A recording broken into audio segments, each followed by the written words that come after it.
everybody, and welcome to today's story time. And happy Friday. Should we punch the sky? You ready? Friday, punch the sky day. You made it through another week of home learning. Well done, everybody. I'm so looking forward to seeing those of you that are returning to school on Wednesday. Me and Miss Lane were in school today, so we're very excited. Today's story time, we're going to be reading A Quiet Night In by Jill Murphy. I hope you're nice and comfortable. Are we ready? A Quiet Night In. I want you all in bed early tonight, said Mrs. Large. It's Daddy's birthday and we're going to have a quiet night in. Can we be there too? Asked Laura. No, said Mrs. Large. It wouldn't be quiet with you lot all charging about like a herd of elephants. But we are a herd of elephants, said Lester. Smarty pants, said Mrs. Large. Come on now, coats on, it's time for school.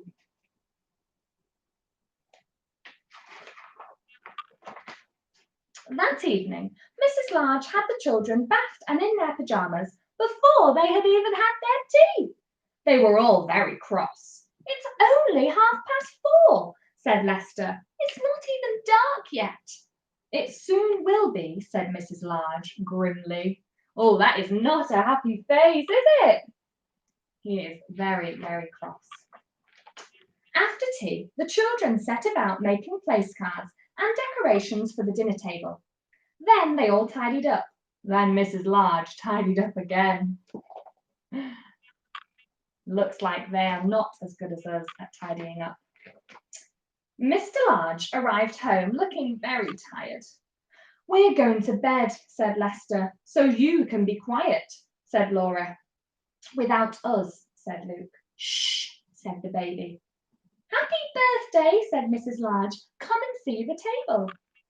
Mr. Large sank heavily into the sofa. Oh, it's lovely, dear, he said, but do you think we could have our dinner on trays in front of the TV? I'm feeling a bit tired.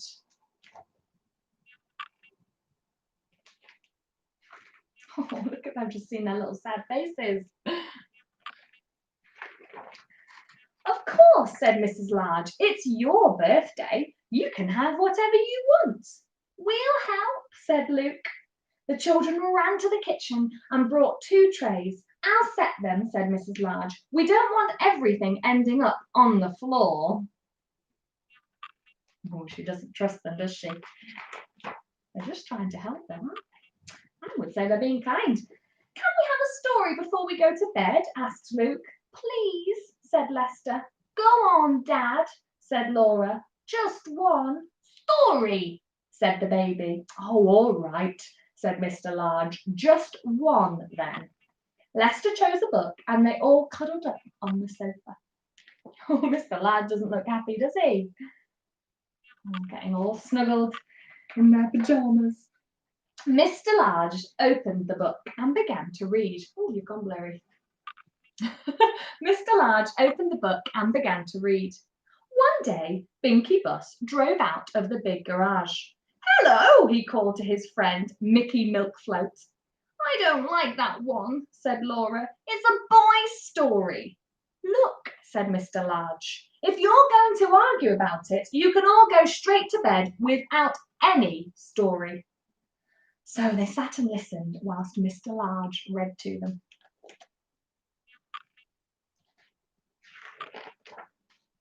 After a while, he stopped. Go on, Daddy, said Luke. What happened after he bumped into Danny Dustcart? Did they have a fight? Asked Lester. Look, said Laura. Daddy's asleep. Shh, said the baby.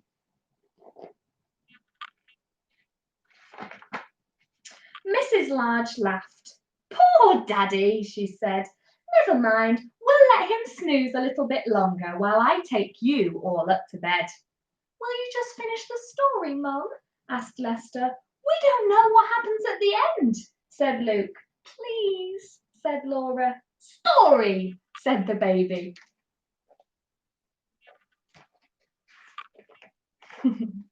Move up then, said Mrs. Large. She picked up the book and began to read. Watch where you're going, you silly dust cart, said Binky. Just then, Pip the police car came driving by. After a while, Mrs. Large stopped reading. "What's that strange noise?" asked Lester. "It's Mummy snoring," said Luke. "Daddy's snoring too." "Shh, they must be very tired," said Laura kindly. "Shh," said the baby.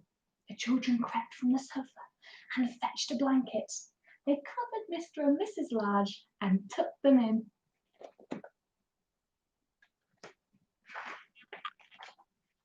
"We'd better put ourselves to bed," said Lester. "Come on." "Shall we take the food up with us?" asked Luke. "It is on trays." "It would be a pity to waste it," said Laura. "I'm sure they wouldn't mind. Anyway, they did want a quiet night in." "Shh," said the baby.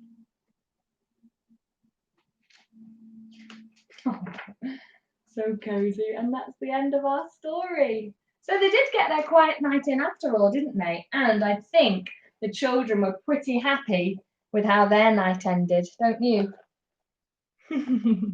I hope you enjoyed that story, everybody. So obviously there won't be any story time tomorrow because it's the weekend. We will be doing a live story time on Monday, and it will be at 5 o'clock, I think. Probably 5 o'clock. I'm really excited to see those of you who are coming back to school on Wednesday. I hope you have a lovely weekend, everybody, and I will see you soon. Bye.